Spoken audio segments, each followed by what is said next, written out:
Hello everyone, and welcome to my Wrath of the Lich King warrior guide.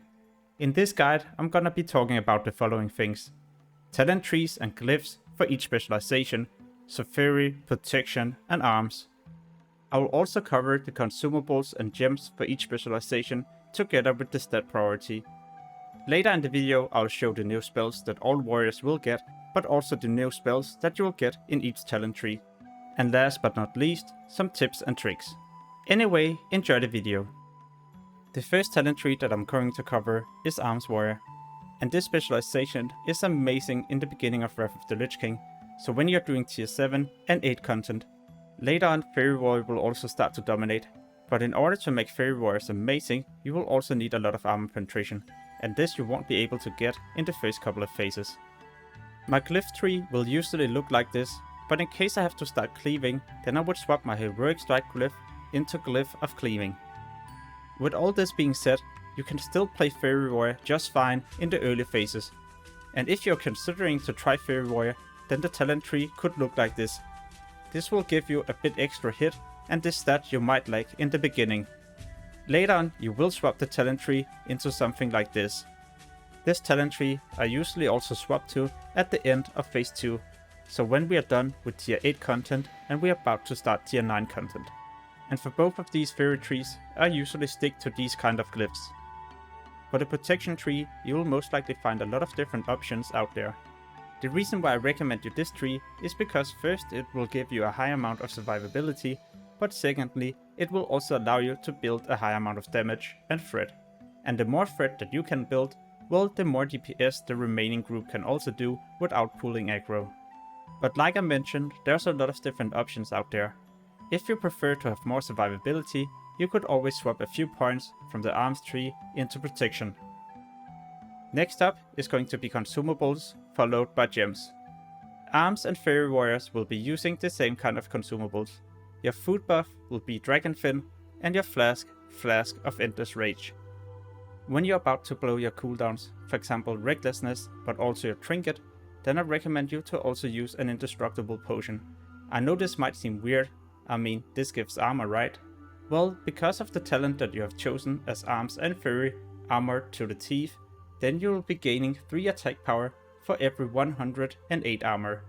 So even though this potion gives you armor, you will also be gaining a lot of attack power. As a protection warrior, you use exactly the same potion, but this time also to increase your armor. The more armor you have, the more physical damage reduction. And for the food, but also the flask, I use these two. The reason for this is because I need to increase my stamina as much as possible. Without a high amount of health or stamina, I will not be able to tank a boss because I will get one shot. For the first couple of phases, you are not able to get any epic gems unless you're a jewel crafter. Therefore, I've also decided to highlight the blue gems so you can use this guide in the beginning of Wrath of the Lich King Classic. The most important stat will be hit, followed by expertise. If you're not hit capped, well, then it doesn't matter how much strength or crit that you have, because you will not be able to hit the target. Therefore, you need to make sure that you get 263 hit rating.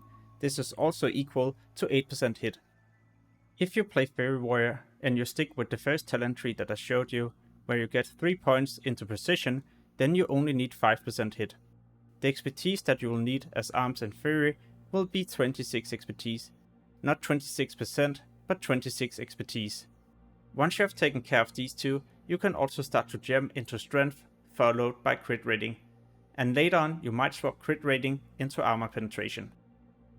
As a protection warrior, you will also need to make sure you have a decent amount of hit and expertise, else you can't hit the target and build up any threat. You will also need to make sure you have a high amount of stamina, because this will allow you to tank the target without dying. The most important thing, however, is that you need to make sure that you have 540 defense. By getting 540 defense, you will also be defense capped, and then the boss won't be able to crit you. With this in mind, you could always be using gems with defense rating, for example the yellow one that provides 16 defense rating. So to refresh everything being said, the stat priority for Arms and Fury: first hit, followed by expertise, strength, and then crit. Later on this will change, and now you will also see ARP, this is armor penetration. When you can get a lot of armor penetration, this becomes better than crit, but crit is still an amazing stat to go for, even in late content. The main reason why crit is so important is because deep wounds has been changed in Wrath of the Lich King. Every time you crit on a target, you'll do 16% of the damage over 6 seconds. The insane change is that deep wounds will now be stackable. So when you crit the first time, you just need to make sure you crit within the next 6 seconds, and if you do this, your deep wounds will get even better. That's why deep wounds will also be one of your main damaging abilities in Wrath of the Lich King. As a protection warrior, you have to prioritize getting 540 defense, followed by stamina and armor to increase your maximum health and reduce physical damage.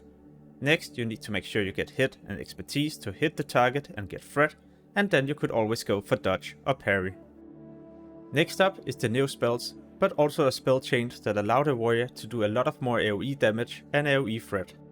The first spell I'm going to highlight is Heroic Throw. Now the warrior also have a range ability. You will throw your weapon and do a high amount of damage and threat. Amazing as a tank if you would like to pull a target, but also as a DPS in case your target is far away. You will even get yet another range attack, and this time it's Shattering Throne. When you throw your weapon on the target, it will reduce the armor by 20%. The best thing about this spell PvP wise is that you will be able to remove Paladin Bubble and Ice Block from a mage. So instead of them getting away, you will now be able to remove that bubble and get them back into combat. Warriors will now also get a 3 minutes cooldown heal. In Rage Regeneration, you will restore 30% of your total health over the next 10 seconds. In order to activate this spell, you will also need to be enraged. Therefore, I usually pop Berserker Rage in order to activate this. Before using this cooldown, then I also like to activate my trinkets that provide me more health together with Last Stand.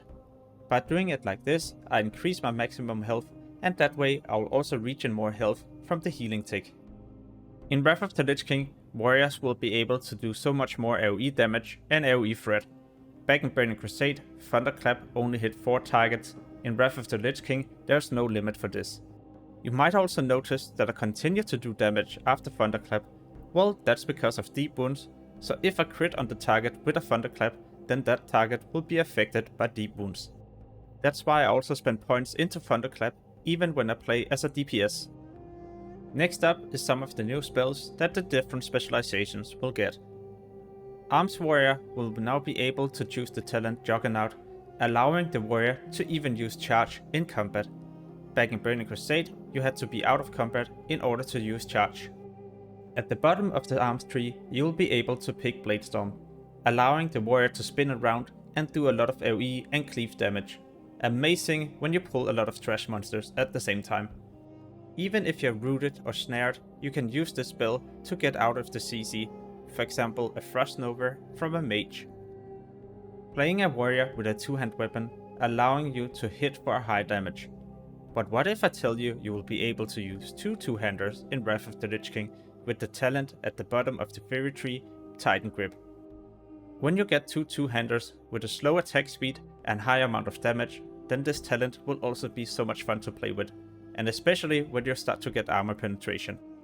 You're pretty much a killing machine, and if you get stopped, for example by a root or snare, well then you have a new talent to fix this.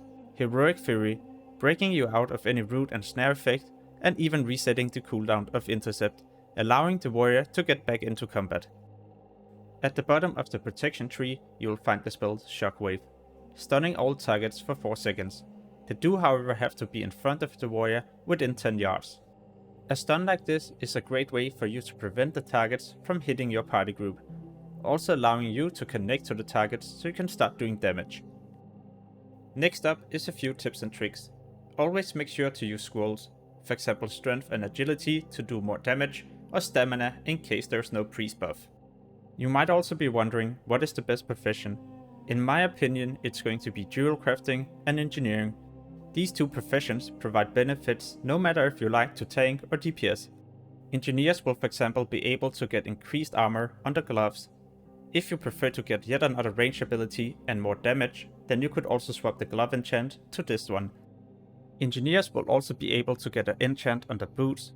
This provides a lot of increased movement speed for the next 5 seconds. Useful if you need to connect to a target, or if you have to get away fast to prevent damage. The main reason why I recommend you dual crafting is because dual crafters can make different epic gems, and these epic gems are way better than the rare but also the normal epic gems that you can make later on in the expansion. You will be able to equip a total of 3 epic Dragon's Eye gems.